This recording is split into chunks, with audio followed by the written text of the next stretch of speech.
Glitter paper is a wonderful invention that keeps the shimmery mess to a minimum, but other than die cutting and layering, it's not often used.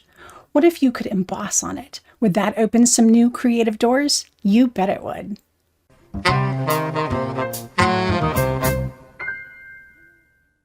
Every technique video is narrated live while I'm doing the technique, so you're getting a real-time view of how the whole process works.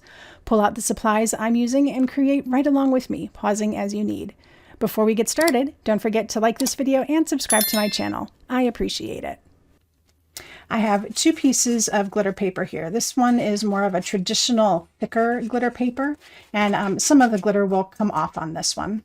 This is a thinner glitter paper that is a completely shed-free glitter.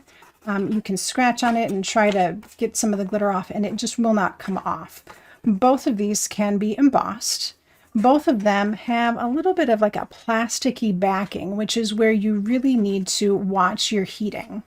So that's the only thing that you really need to watch out for when you're actually doing the embossing process. The whole thing is the same exact process that you would do with regular paper. So I have a stamp in here, and we're going to start off with this thicker paper. And I'll just go ahead and put it in my MISTI.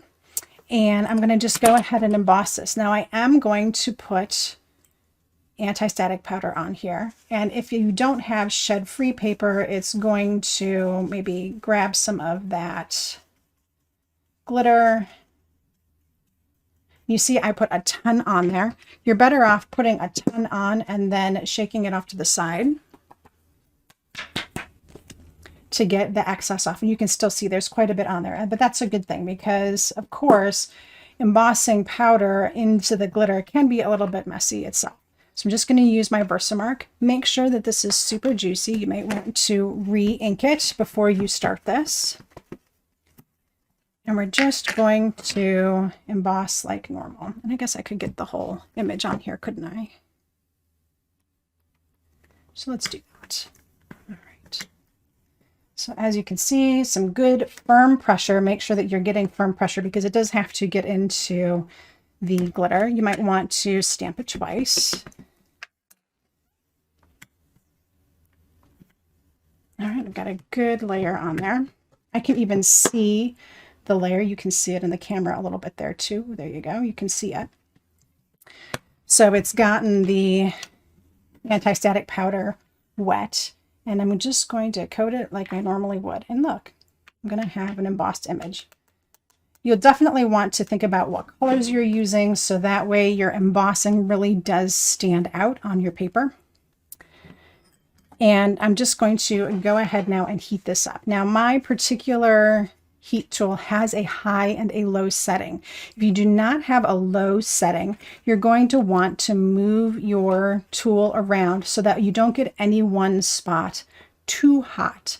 If you do, you will bubble up the paper and you will probably warp and ruin your image. So move it around a lot to just keep everything nice and warm and not too hot, or use the lower setting if you have a low setting on your tool, so that way you can avoid having to move it around as much.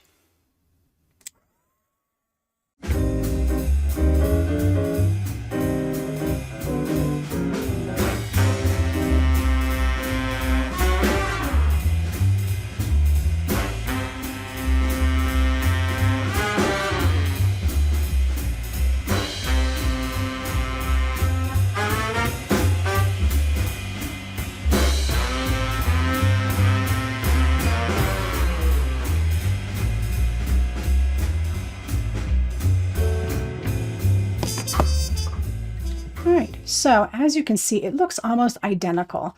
When you're heating this up and you're looking at it, you will see that it does glaze over, but it looks like just a stamped image in there. But look, all of the embossing powder is stuck. It's not coming off. It looks really amazing on here.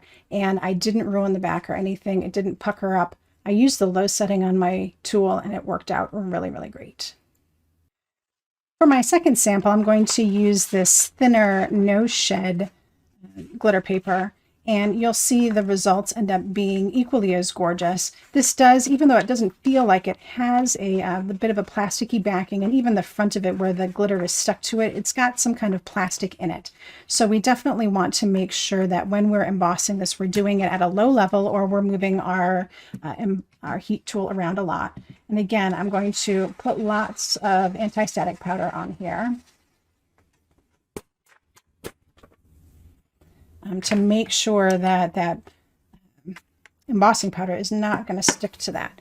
And again, the process is just the same as before, just the same as any other regular embossing. We just want to get a nice coat of embossing ink on our stamp, get it nice and pressed into our paper. This one you don't have to press as hard because the glitter is not as deep, but you can see, again, I've got a really good impression on there. And I'll be able to go ahead and add my embossing powder. Now this is black embossing powder, and I know a lot of people complain that black likes to leave those little stray marks, but look, if you put enough anti-static powder on here, it only sticks where it's supposed to.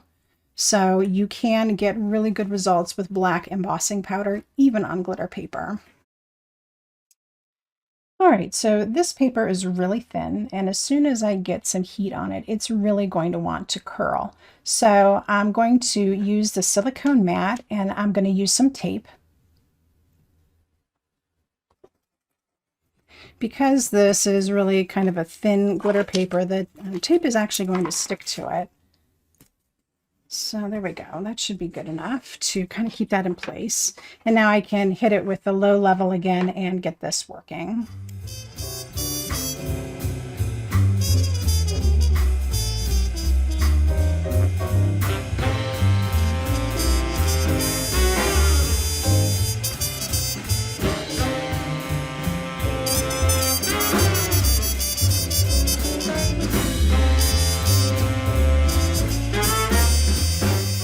All right, so I've got the tape removed, and you can see that this result is absolutely stunning.